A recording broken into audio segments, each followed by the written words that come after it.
The conversation that struck up was someone asked, how do you have all those recordings? And his answer was beautiful. He replied, because I've recorded them and you haven't yet. Take the same answer and apply it to my friend who's written 15 or 20 or so books. This person who's put out multiple albums of their music. So one of the very best things you can do in terms of your business, in terms of your own personal growth, is to simply get out there and get started. You know your business can change people's lives, but you don't yet have the right words to inspire them to take action. Imagine the changes you will create in your business as you tap into the secrets of ethical influence and positive persuasion to not only better serve your clients, but also to supercharge your financial freedom. I'm your host, Jason Linett, and welcome to the Hypnotic Language Hacks podcast. I help entrepreneurs and business owners just like you to close more premium sales. And no, this isn't about tricking or manipulating people, not at all. It's about helping your prospects to appropriately sell themselves into your products or services. Please hit subscribe and get all the episodes now at jasonlinett.com. It turns out that there's no such thing as finding the time. Finding the time is a bit of a game that we as people have invented to basically trick ourselves into not doing things that perhaps we otherwise wouldn't want to do. The one thing that truly exists is making the time. And as soon as you can step into that mindset that really you can make time, you can invent time, or as the theme of this week's episode is, here are 3 ways to reclaim your time. My goal this week is to get a little bit more personal with you in terms of some of the mindset adjustments that I've made to become more productive over the years. And again, give you 3 ways to reclaim your time. This is Hypnotic Language Hacks, episode number 28. You can find the show notes over at jasonlinett.com/28. Here we go, 3 ways to reclaim your time. Before we get started today, if you want to easily grab people's attention, naturally build authority, and organically have your prospects wanting more from you, even before you've made an offer, I've created a step-by-step program to help you to do just that. It's called Business Influence Systems. And this is your opportunity now to visit jasonlinett.com to get a free behind-the-scenes tour of the exact hypnotic persuasion strategies that you can ethically use to better start up or scale up your business.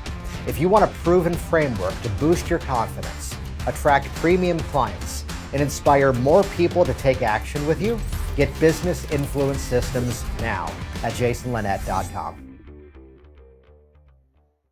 You know, before I get into the content this week, I want to start off with a simple message here. You're not alone.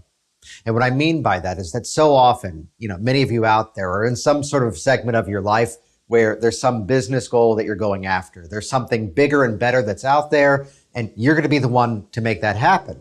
And if you're anything like where I was about 12, 13 years ago, where here was this idea, here was this calling, this mission, and then the biggest challenge became, when the hell am I going to make this thing happen?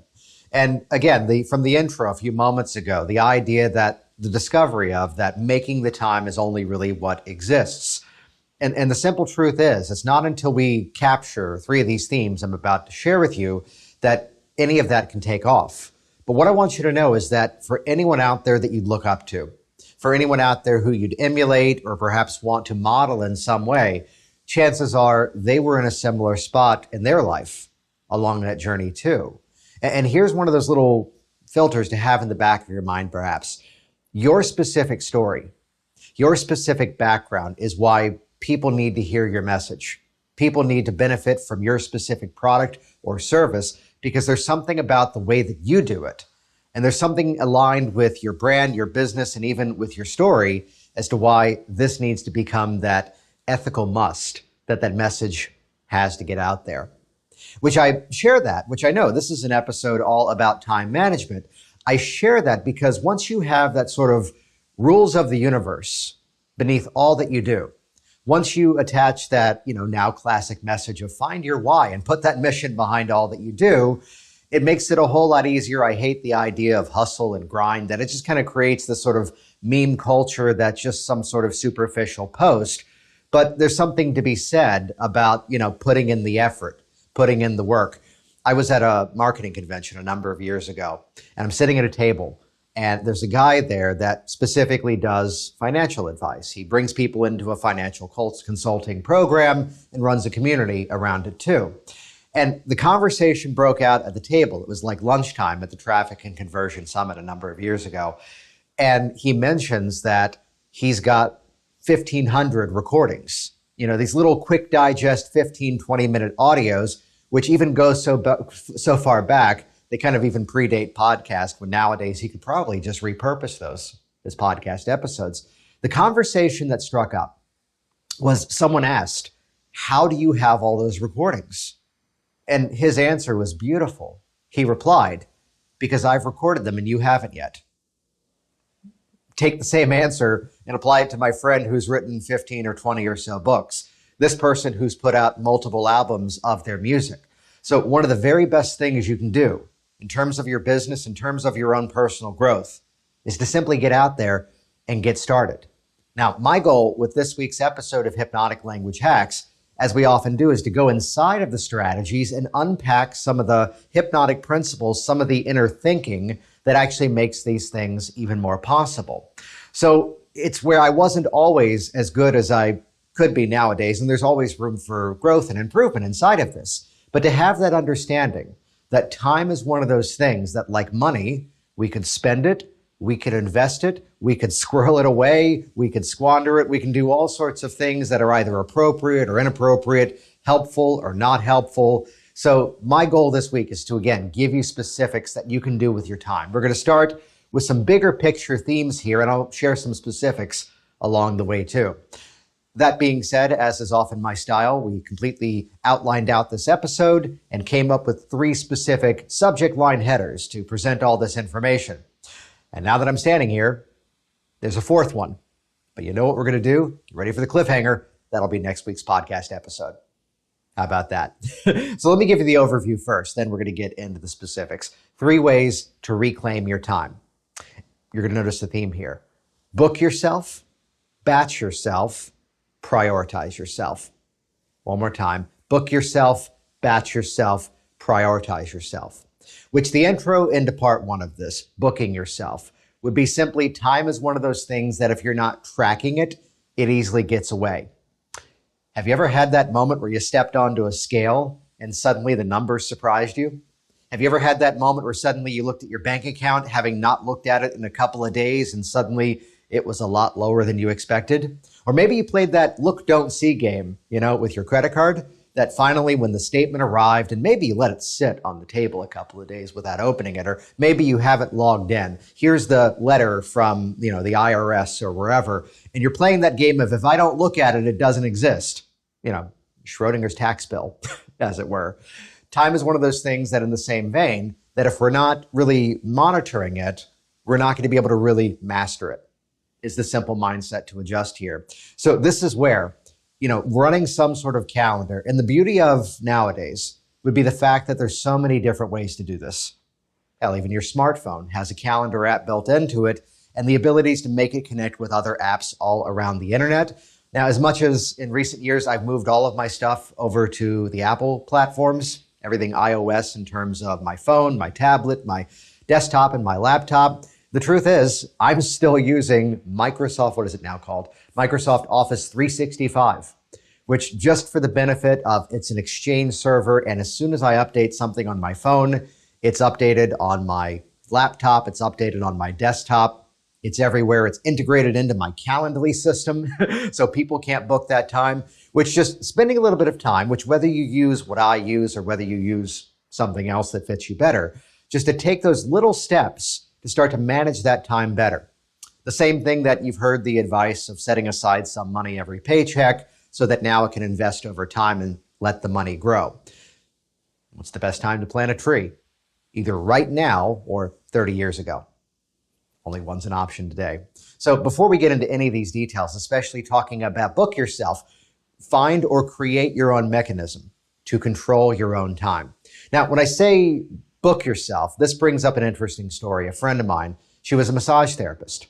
And part of her business in the Washington, D.C. area was that she had one office in this city, one office in that city, And then she also went into Washington, D.C. and did services there. Come to find out that basically at the end of every month, she had spent upwards of 50 or 60 hours in her car, which I'm smiling inside on this one because we're in the process of moving from Northern Virginia, right around Washington, D.C., where the traffic is horrible, down to Florida, down to around Orlando area, where we keep getting warnings.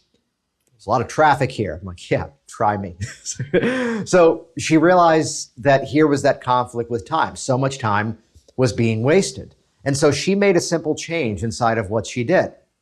She picked one location. And the premise became, if you want to work with her, you've got to go to her. Now, even from this distance right now, I can feel and I can sense the hairs in the back of your neck starting to stand up because this is inciting fear in some of you.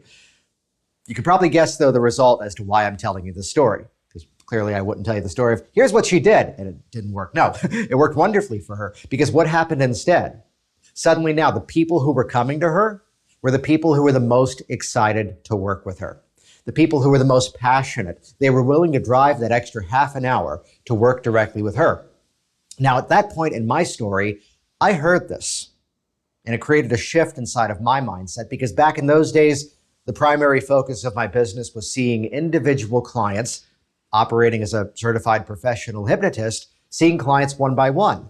And hey, wide open, when do you want to come in? I didn't have kids yet, so it'd be the game of, oh, you want 6:30 in the evening? Sure, let's book that. But you could imagine there was a bit of a problem that came out of this. Maybe here was the day that I'm looking at my calendar, and because the way that these two people scheduled, there just wasn't time to put someone in between. So I made one simple shift here, which was that I mapped out my day as to exactly how it was going to play out. And this changed over the years, and it's quite different nowadays, of course, too. But at that time, I was booking everybody as a 90-minute appointment.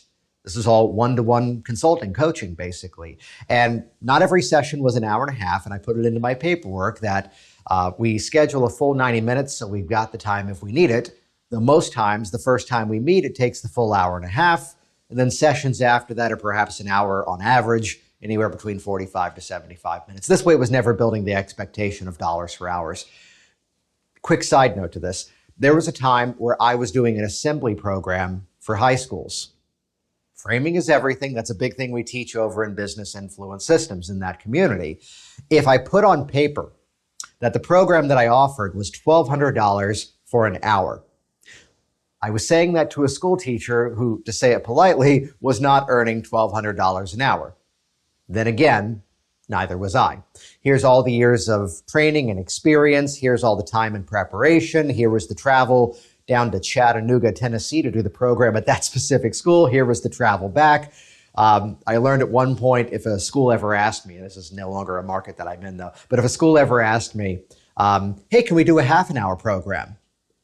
Almost like a mind read, I knew to respond. The program fee is the same no matter the time frame. Basically it's anywhere between a half an hour to an hour and a half. Most schools find a 1 hour program is ideal. In the words of, I think it was B.B. King, I'll do the show for free. You just have to pay me to set up.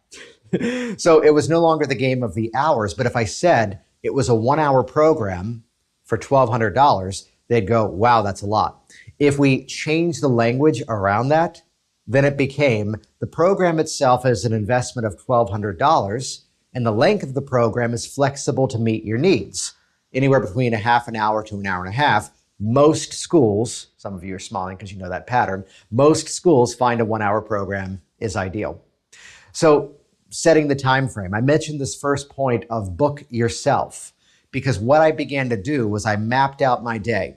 I do a 9:30, I do an 11, I did a 1 o'clock, I did a 3 o'clock, I did a 4:30. And there was some variation over the years. So what would happen?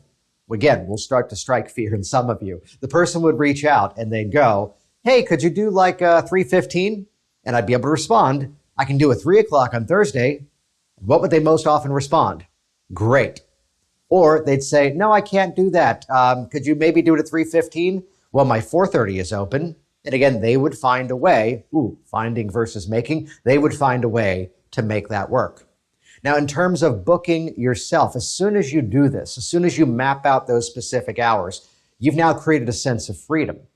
Because in the midst of that time frame, where again, my business was entirely service-based rather than the product-based format that I've now become over the years, it's where in that time frame, I knew this is when I would return phone calls. This is when I would block out time. Ooh, there's a hint. This is where I would block out time to produce videos, to work on my website. And it's where if it was outside of that workday time zone, especially once I had kids, it didn't happen. So this is where there's a moment where I had someone who briefly worked with me, and he quickly learned this, that you don't just walk into Jason's office and sit in the chair and just strike up a conversation. That this time set of this is the time that I'm here, this is the time that I'm working, so as soon as I leave, I get to turn it off. And I say that as I've had family members over the years that I've watched the sort of results in their lives where they were on all the time. Let's create some balance. So as soon as you have that willingness to book yourself, which is a side note too, those of you who may do events, whether they're perhaps in person soon as things are beginning to open back up, or the same applies to doing an online training. You know, if I ran the business model of, hey, once we have 5 or 6 people, then I'll check with you and we'll schedule something. But if instead I decide, hey, guess what? Next event kicks off April 13th. Spaces are already filling up. This is how many are left.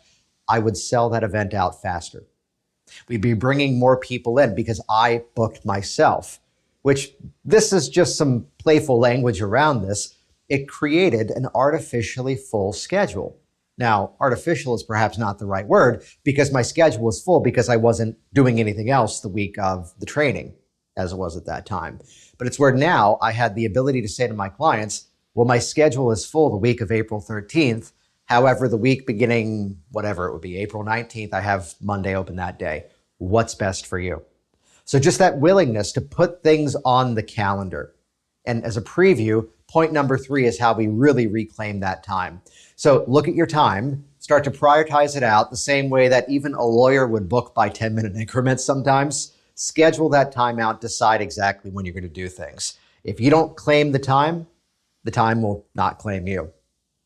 That metaphor somehow works. The second point, in terms of reclaiming your time, is to batch yourself, to batch your specific time in terms of what you do. Now, this is something to give some credit where it's due.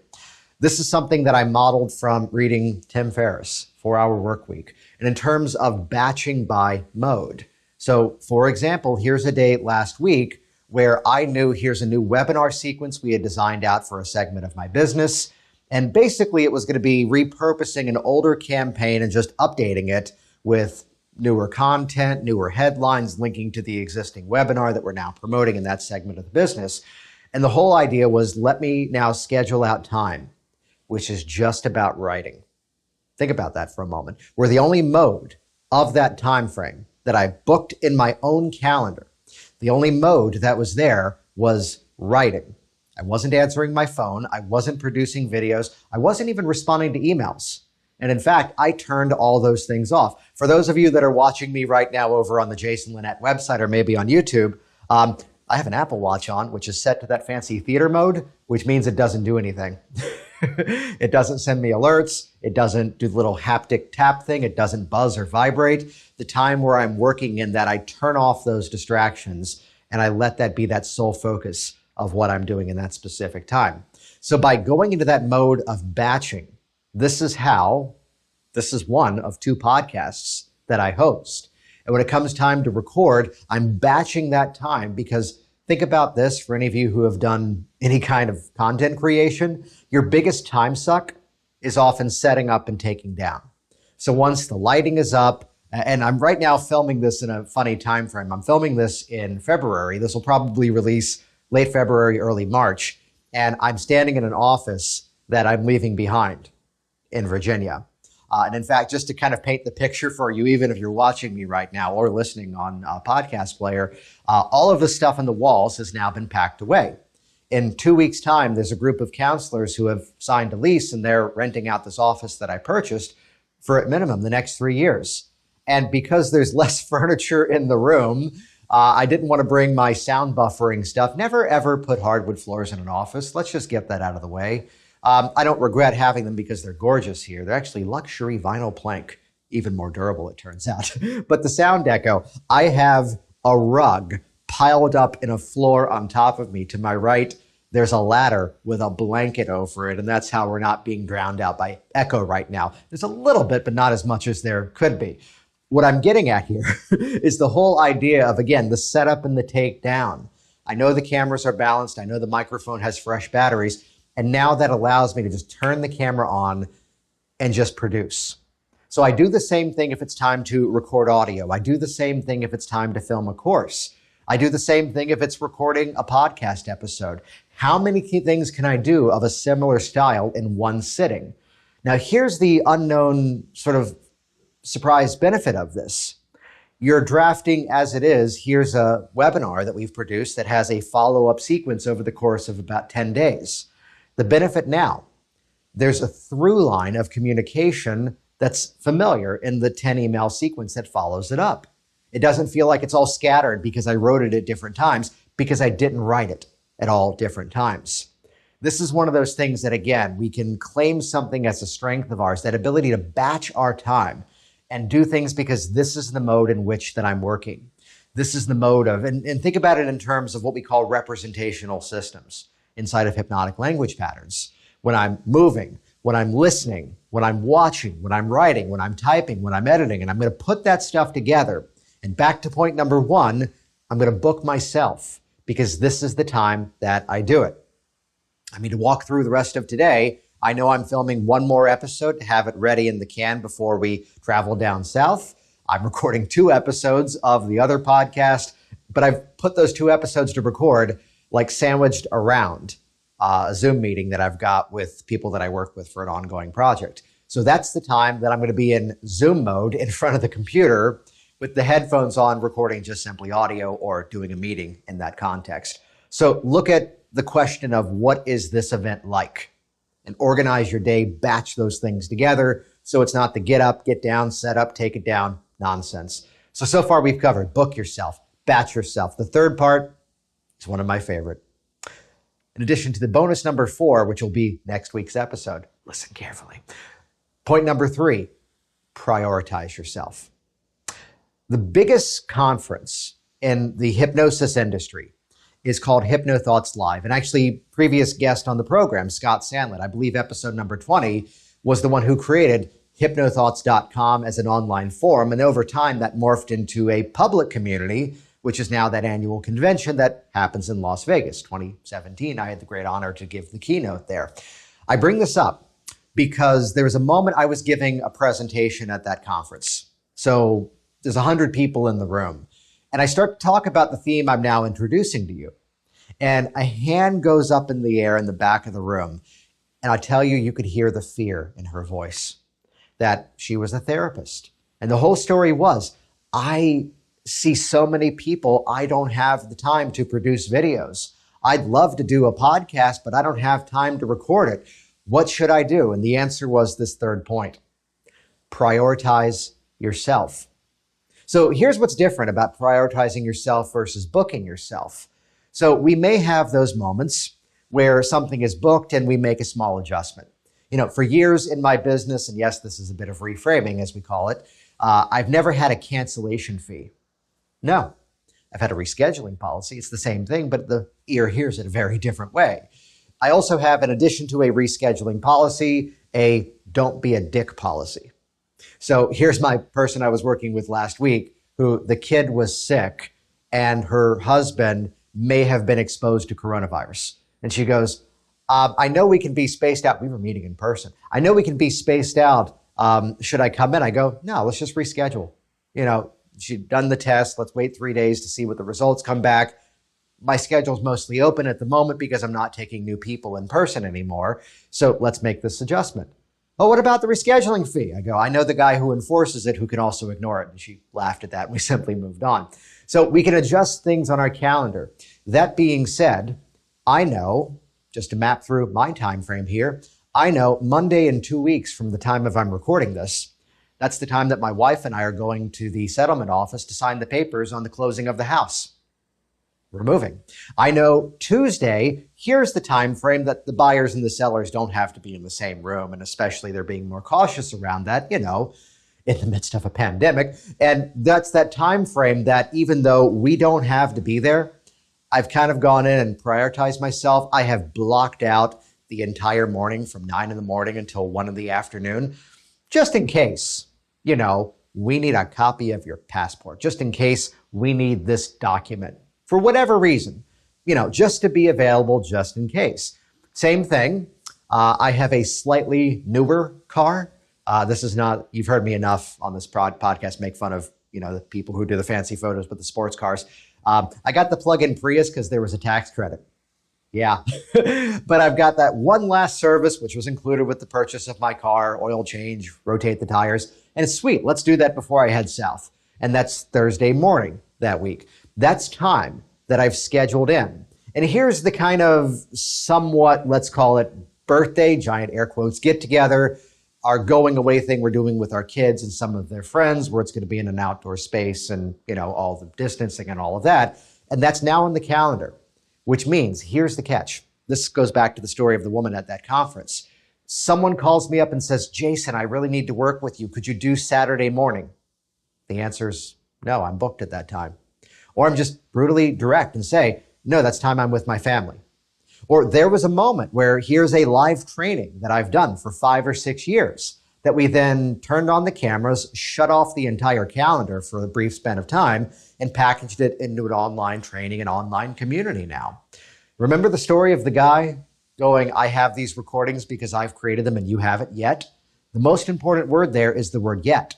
So just as someone could go into my calendar, they can head over, they can watch the accelerator video over at jasonlinett.com, and they could pay time to work with me directly. They get access to my calendar.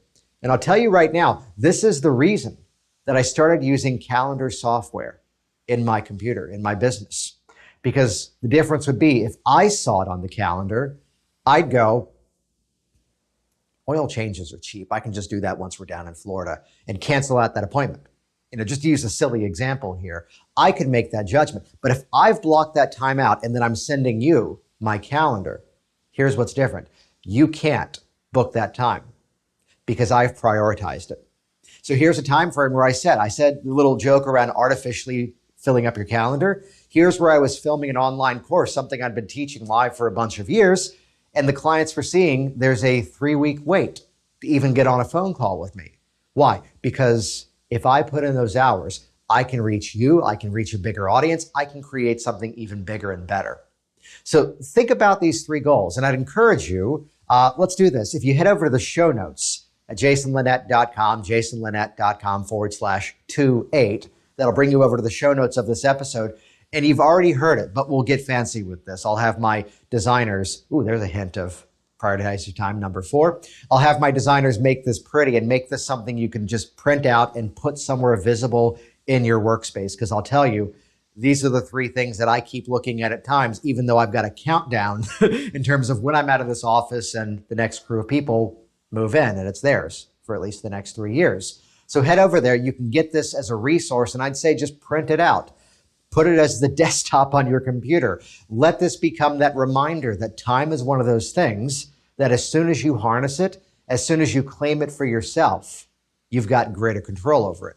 Now, I've hinted here that as soon as I began, I realized this was slightly incomplete because the 3 points, book yourself, batch yourself, prioritize yourself. Well, bonus point number 4 is one that I've hinted at here back on the How I 30X'd My Income. But I tell you what, next week's episode of Hypnotic Language Hacks, we'll do a deep dive into the strategies of how to not just book yourself, not just batch yourself, not just prioritize yourself, but also now to duplicate yourself. Next week's episode is going to be all about outsourcing. Now, outsourcing is one of those things that many people say, I can't afford to do that. And let me follow the hack response by telling you, you can't afford not to do that. So as a preview for next week, I'm going to break outsourcing down into 6 simple steps so you know how to navigate the conversation, so you know when and where to hire, when and where to fire or move on, and also how to treat those people kindly because they are the assets you need to really scale a business around the world. So this has been 3 ways to reclaim your time. Get out there and make some time for yourself. You have been listening to the Hypnotic Language Hacks podcast with Jason Linett. please stop everything and start exploring jasonlinett.com for even more business influence and persuasion resources. Make it a priority right now to subscribe to this program and listen to every episode, because the next one may reveal that one hypnotic influence secret to massively scale your success. Change your words, change your business, change your life. Get even more at jasonlinett.com.